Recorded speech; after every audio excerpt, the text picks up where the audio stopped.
Hello, everyone. I'm Joe Furlong, and welcome to the AiCR Exchange. I'm thrilled to have a colleague of mine, Paul Rabel. He oversees our division of MIAC called Mortgage Delivery Specialist. I've known him for more than 10 years. It's so great to have him on the call today. Paul, welcome. Thank you, Joe. I really appreciate it. I'm looking forward to a wonderful discussion over this next half hour.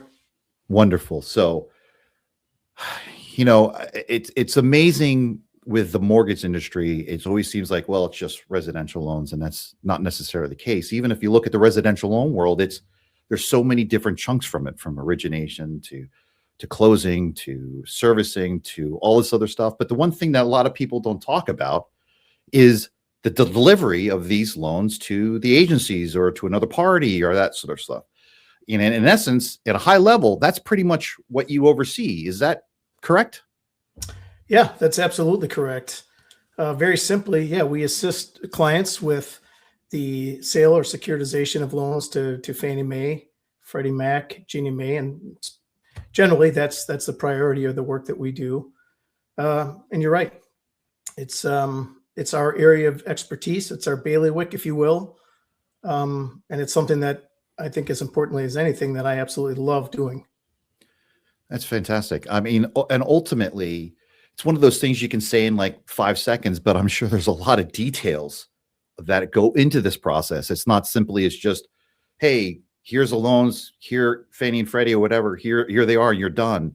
What are the core elements, or what are you guys doing and analyzing and preparing for these for sale? It must have a lot of details without spending the next 30 minutes going over it. But what information can you get to help the audience understand what is the process?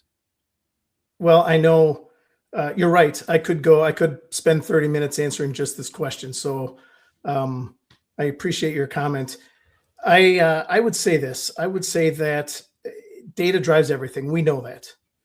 And we are exceptional at identifying what data is required, ingesting it into our system, identifying data anomalies, because at the end of the day, when we're talking about helping our clients to sell or securitize their loans with the agencies, with Ginnie Mae, we really approach it as if we're in the cubicle right next to them. We want to work very closely together, right?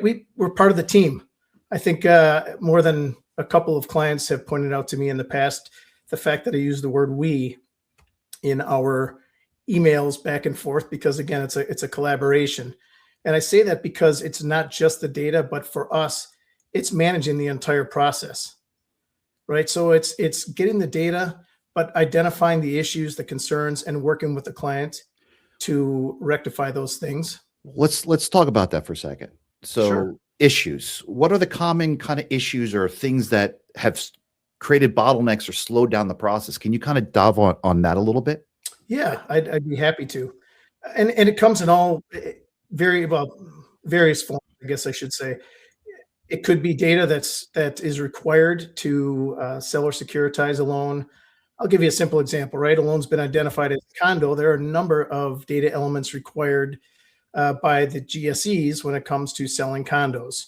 And it could be that they're missing a condo project name, a condo type, a number of units. There are any number of fields, right? So there is the missing data that's required by the agencies to be able to sell or securitize a loan. And then there are those cases where there are data anomalies. You provided the information, but it doesn't make sense. You've given us 3 borrowers and 3 social security numbers, but 2 of them match.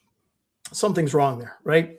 So it varies, I would say, with Fannie Mae and Freddie Mac, because there's a significant number of data elements that are required to be able to sell or securitize the loans. I'll take a brief moment just to share. Most of the listeners would probably be aware of this, but in 2011, Fannie Mae and Freddie Mac adopted MISMO. And as part of that, those MISMO standards, there was a considerable number or additional number of data elements required. So in time, there's a lot more that can be missing or that could be anomalous as far as the data is concerned. So getting back to your question, it varies. The data that's missing and accurate varies. I will say On the FHA, VA, USDA side, we see a lot of cases where we're missing upfront MIPs or a USDA case number that's invalid. How do you solve these problems? I mean, you just can't. I mean, is that something you have to collaborate with the client? Does the client do it by themselves? You look at docs. How do you solve these? With that, we go back to the client very simply. And I love where this is going as part of the conversation. So we'll go back to the client once we've ingested the data that they provided to us. And I'll say that it can come from various sources. Some clients send one file, some clients send 5 files. It matters none to us, but we ingest the information into our system. We do data validations, and then we'll send a report back to them, simply a spreadsheet. Here are all the issues that we're finding in the data, with a description of how it needs to be rectified. And then we'll work with them. Generally, they will go back and extract the information from their documents. They'll send a report back to us, or they'll complete the report that we sent to them with the data corrections. We'll load it into our system, and then it's iterative. We'll run it to make sure that the data is clean and complete. And that's a huge part of the process. So, okay. It seems like you can, once again, you can say it in one second, but yet it's a lot to do. I mean, is there any time where things can't be solved, or does delivery ever fail? I guess that's the question. Can that ever happen? It can happen. It can happen. And certainly we will do everything that we can to prevent it. And I'll step back just a little bit into the process. Is one of the things that we do, as I mentioned earlier, data drives everything, and it really does. But one of the things that we do is also manage the overall process. So we'll talk to the clients and we'll start with, when do you want your securities? When do you want the cash? Let's work backward from that date to make sure that we are ensuring settlement is timely.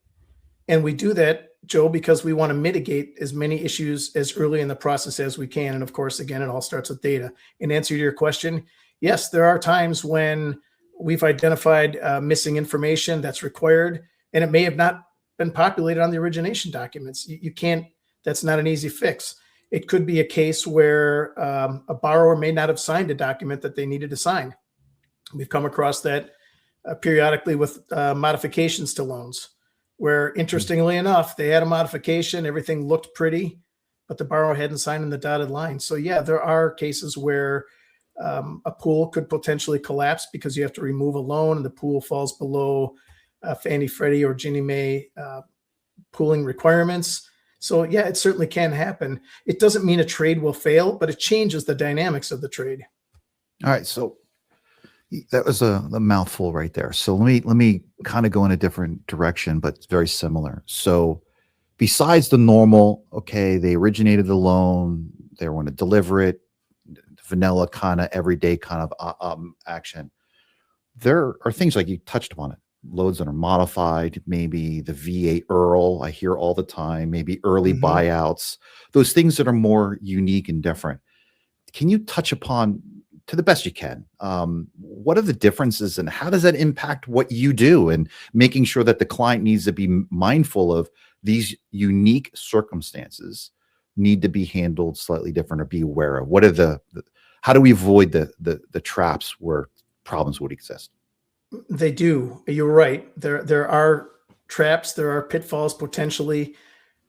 A big part of what we do to mitigate that, or really not even mitigate it, but to prevent it entirely, is to make sure that we are fully aware of the requirements for delivery. So it's not just getting the data, but it's also guiding our clients as they ask questions, that we're able to guide them through those situations where something may not look or smell right, for lack of a better way to put it, doesn't pass the sniff test. So the way that we can mitigate those things, first of all, is to ensure that we know requirements and that we have conveyed that to our clients. It's a matter of managing expectations too. So we know that, with a VA IRL, an FHA streamline, you are not necessarily required to provide a DTI.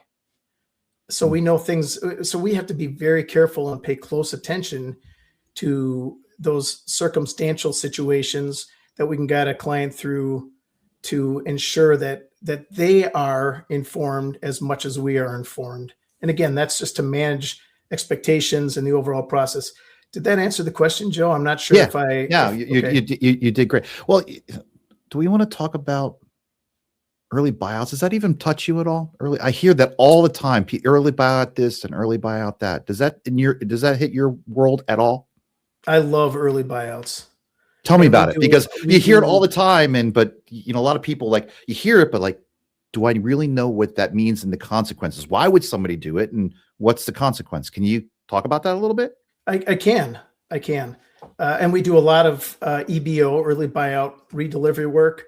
And this is a case where our clients have purchased loans out of existing Ginnie Mae pools. They've been delinquent for 3 consecutive months. They have the option to repurchase the loan. They could, of course, decide they want to continue to remit the P&I. But when they are repurchasing those loans, generally they're going to follow one of two paths. They will become a reperforming loan, or they will go through a modification. They'll typically go through a trial modification. The borrower has demonstrated that they're able to make the new payment based on the modification, and those loans at that point are ready to be repooled to go into new Ginnie Mae pools, resecuritized, if you will. I love working with those because they are, for lack of a better way to put it, they're not your standardized cookie cutter types of deliveries. There are additional data requirements, and again, with my background, with respect to not just deliveries, but my fascination, for lack of a better way to put it, Joe, with data, it works perfectly for us. We have designed and built a lot of rules around EBO loans because you've got the modification in addition to the original loan, and pooling requirements change, data requirements change once a loan is identified as EBO. Is it the reason why lenders or investors buy these out? Is it so they don't have to do the advances on non-performing loans anymore? And also, when they redeliver it to a new pool or securitization, they actually get that upfront premium again? Is that the economic motive behind it, or is there something more that I'm missing? I think that is the economic motive behind it. It is. And I guess I would say that, especially with modified loans, you may have bought out a loan at a slightly lower rate, as it was in the pool. And this is going to sound counterintuitive, and there are ways to approach this that issuers use. But generally speaking, it's going to be modified at a much closer to current market rate. So that loan, really, from a rate perspective, wouldn't necessarily be underwater. Now, there are other circumstances that go along with that. Clearly, if a rate goes up, a payment may go up, and that could cause some distress for a borrower there. But there are ways to manage that issuers take into account when they're resecuritizing. And of course, the liquidity with putting these loans back into securities and being able to trade them as well. So it seems like there's an immense amount of complexity in this process. And not only having someone like yourself that really knows it and understands the complexity, but also has the strong relationships with the agencies so you can actually help facilitate this delivery. I think it's a combination of everything. Is that a fair statement? Like, it would be much harder for someone that may not have all the pieces, the technology, the experience, the relationships to be able to do what you do. You're absolutely right. And I touched on this just briefly before. We didn't really get into it. But one of the things that we do is manage the entire process. So as I said, it's not just getting the data and spitting out a file and saying, here you go.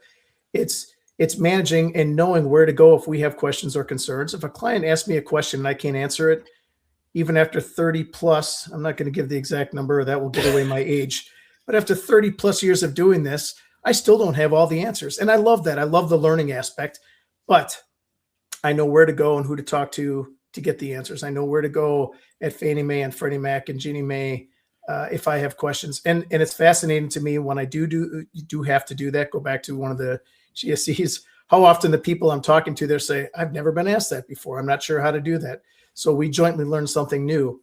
But we manage the whole process. And so it's also identifying for our clients, for the sellers, Fannie Mae, Freddie Mac, the issuers on the Ginnie Mae side, that there is a process that we have in place that needs to be followed.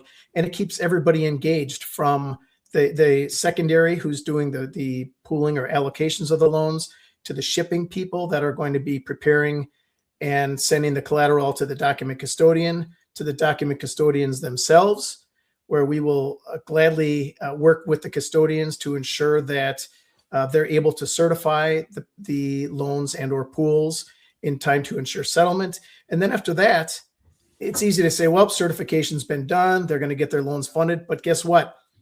There are still servicing and investor reporting people that need to know that, hey, you've got loans that were identified as portfolio loans are now moving over to Fannie Mae, Freddie Mac, or Ginnie Mae. They need to move them to a new investor code in the servicing system. That needs to be conveyed to them.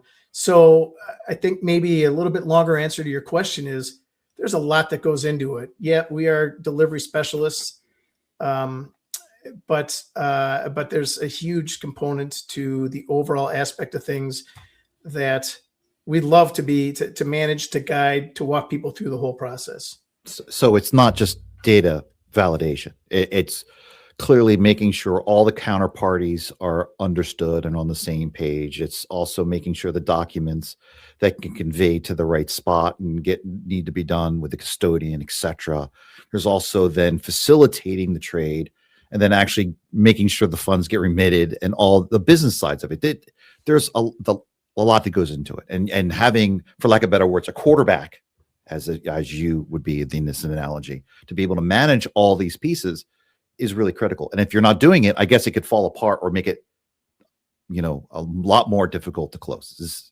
Am I understanding the whole process at a high level? Perfectly, Joe. Perfectly. And I love the quarterback analogy because that is critical. And having the huddle, getting everybody into the huddle and talking about, here's where we're going to go with this. And just to continue your analogy, different guys are running different routes. Well, those may be the secondary folks that are putting these securities together. And it could be, as I said, the shippers. It could be any number of people. We all need to be on the same page, and we're all working towards that common goal, that touchdown. Again, I love the football analogy in case that wasn't obvious. Well, except for something we're both passionate about. Well, you're a Green Bay guy and I'm an Eagles guy, so that's going to be a problem. But outside of that, I'm with you. Yeah, but we've never held that against each other, Joe. So. No. We definitely do not. At least not seriously. So, obviously you made a joke that you're not going to say how long you've been in the business, but you and I are very similar. It's been 30 plus years we've been both doing what we've been doing, a long time. So much has changed over the time frame. And I don't want you to go back 30 years from now, but even look at the last 3, 5, 6, 7 years, or even 10 years. What has changed in your world? What are the new things that are meaningful that weren't meaningful 10 years ago? Can I go back just a little bit, Joe, past 3 years? Because this whatever you want to do. May find this interesting, and I'll try to keep this short. When I started in this industry at MGIC, we produced we received data from clients back then. I would say primarily we were working with Wall Street firms to help them with their sale or securitization of loans with Fannie Mae and Freddie Mac. And the reason I bring this up is because the term tape, which is used today to describe a spreadsheet, really was a tape 30 some years ago. So I remember those days. I remember too much work to clean the data. There really wasn't a process to do that. I would say we started that. We may have been one of the early adopters of identifying issues with the data, and you would write it out to a text file that then would be written to a tape. And I'm talking about the big reels that would be put in a box with a label and mailed to Fannie Mae and Freddie Mac. So very simplistic process, manual, and that was life. But so when people hear tape and you explain it to somebody who's new to this industry, I don't know if they realize there really was a tape, right? We actually had those conversations all the time. We were saying it's not a tape anymore; it's a data file. But still, it's right. Old habits are hard to break, right, Paul? They're very absolutely. Where do you want me to upload the tape? We hear that all the time. So fast forward a number of years. So fast forward from the late 80s to the early 90s to 2011, when Fannie Mae and Freddie Mac in December of 2011, I believe it is, adopted the MISMO standards. Now you had not only a whole new file form in an XML file, which for those people that are listening have seen before, they're pretty funky looking files, but a significantly larger number of required data elements to be provided to. And part of that is a function of reporting requirements as they have changed. Those different things that Fannie Mae and Freddie Mac are required to report on. So there's a significantly larger set of data that's required to sell the loans, and a much deeper dive into that information, a lot more editing, a lot more auditing done up front, meaning you're putting the loans together and you're loading them into the various softwares, but then also additional rules that are run behind the scenes once those have been submitted to, or whole loans. I'll call it contracts or commitments, depending upon if you're talking about Fannie or Freddie Mac. Fannie Mae and Freddie Mac just recently, going back last year, I think August of 2025, they had what they call their phase 5 requirements. So from time to time, new requirements are added to the specifications, the data elements, the requirements to sell loans to Fannie Mae and Freddie Mac. So it has changed significantly over the time that I've been in the mix, for lack of a better way to put it. What is the typical time frame? Everything remaining equal, the data's good, it's more of your most consistent, easy job. What kind of time frame from the time the client calls you to the time they get their funds for the settlement? What are we talking about? It varies. It depends upon a couple of things. And part of it, quite frankly, is the responsiveness of the client. We have some clients where on the Ginnie Mae side, we turn things around in about 30 to 35 minutes, maybe an hour, might be pushing it. And that's because we get the data in the very same format every time, which of course enables us to run our auditing. And there's the data is clean, takes minimal efforts to get it cleaned up. By the way, we also look at the pooling. It's not just the data, but hey, do you have your loans pooled properly? That's part of what we do. It's identifying that. And then it's getting the data file back to the client if they're going to load it into the software, or if we're going to do it ourselves. It can be, I'll say, maybe an hour. In other cases, if it's a much larger group of loans, and if it's a client, I'll say this: that there are, with clients that are purchasing loans through correspondent channels, there may be more challenges from the data perspective. Those clients can't manage the data quality the way they could with their own retail originations, right? So in those cases, there may require more effort to turn around to get the data cleaned up. What I would say is this, Joe: we act as if we are sitting in a desk, a cubicle, whatever it is, right next to whomever it is that's calling us. They're standing up, looking over and saying, hey guys, we need to get these out the door. Here's the settlement date. Can you get working on this? And the answer is yes. Yeah. I don't ever want to be the reason that a settlement date is missed. I treat these transactions as if they are my own. So everything has a sense of urgency. However, we have a very standardized process that we don't deviate from, and that's because it's worked for 30 plus years. And we're not going to cut corners to get something out faster. We're going to stay true to our process and ensure that we have a happy client at the end of the day. So I hope that answers the question. It did. I mean, it seems like it's such a complex process to be able to put it in a nice little cookie cutter is almost an impossible thing. But ultimately, I think you've answered it beautifully. So let me ask you, if there's one bit of advice you can give originators, investors who want to deliver to make this go as smoothly as you possibly can, what would that one piece be? Get the data cleaned up as early in the process as possible. If there's a way to do it, if you can build in a process to even do it pre-close, that's even better. And you can still run loans through various Fannie and Freddie software applications, but get the data cleaned up very, very early in the process. That really drives everything. And there's a great application out there that help you extract data right from documents. I think it's called AiCR, if I'm not mistaken. That works really well in your process, I suspect, right, Paul? Shameless plug. I am glad you went there, Joe, because you're absolutely right. I wanted to make a comment about this. So this is the perfect opportunity, and I appreciate that. There's human error. We know it happens. Yes. So despite our best efforts, much of the information that ends up in an LOS is being manually entered. So we know there are going to be issues there. But having AiCR, where you have the ability to extract the data directly from the documents and then put it into literally any data format that you like, that's significant. That speeds up the time, and certainly it's going to help at a minimum with the missing data that we see so often, and certainly invalid data as well. That's a game changer. If you're able to do that up front, get the information loaded into your LOS, take the loans at whatever interval you'd like, pull the data out of the LOS and run it through Fannie Mae or Freddie Mac software.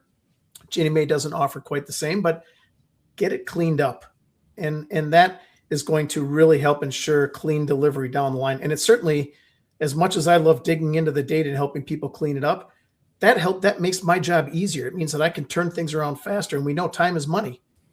I could tell you over the decades I've been doing this, I've always focused on my biggest asset is the data and the quality of that data.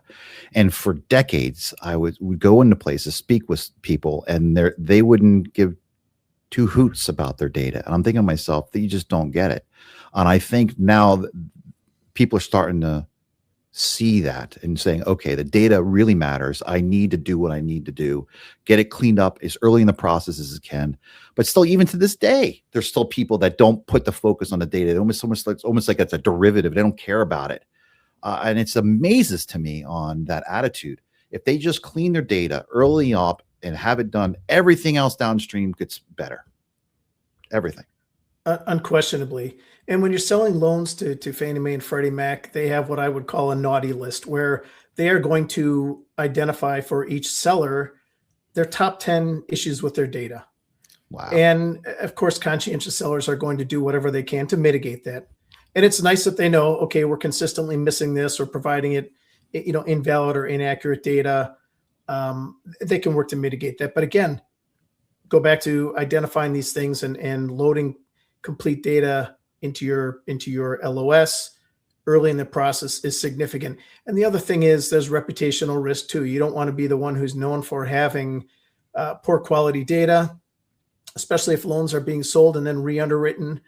You don't want to find out that there are issues or concerns with it. So it's significant. It mitigates. I guess that's the simple way to put it. So I'm going to tell a quick little story that I just discovered literally 45 minutes ago. So I've known Paul for more than 10 years, and he just told me that he has this issue with electronics. He goes and he gives his wife the TV remote because he can't turn the thing because whatever, he has this electric field coming out of him. And a story with his one colleague about the monitor not working because he was pointing at it. It was weird. So I made a new nickname for you, Paul. I'm going to call you Magneto for the rest of your life. So everywhere you go, there's an electronic field around you and you do things. So I thought that was a cute story. Yeah, that is so true. I can't believe you went there, Joe. But yeah, I like the nickname. I'll own it. Magneto. So, Paul, I can't thank you enough for your time. If someone wants to reach out to you, I'm assuming you have presence on LinkedIn. Is that the best way to get a hold? How does someone reach out to you? Absolutely. Reach out to me on LinkedIn. I would love to have an opportunity to talk. And I'll say this, even if there's not an opportunity for us to work together, if you're struggling with your deliveries, if you have questions, I'm happy to be an available resource. I'd love to connect. I'm always looking to learn more. So Wonderful. Certainly, LinkedIn is perfect. Well, Paul, thank you for your time, and everyone out in the audience there that watches this video. I appreciate you lasting this long. If you want to follow us on LinkedIn, you can go with AiCR or just go Joe Furlong. Both channels gives you a lot of information. And until the next episode, which is in 2 weeks from today, enjoy your day. Enjoy that, and I'll see you to the next time. Thank you, Joe.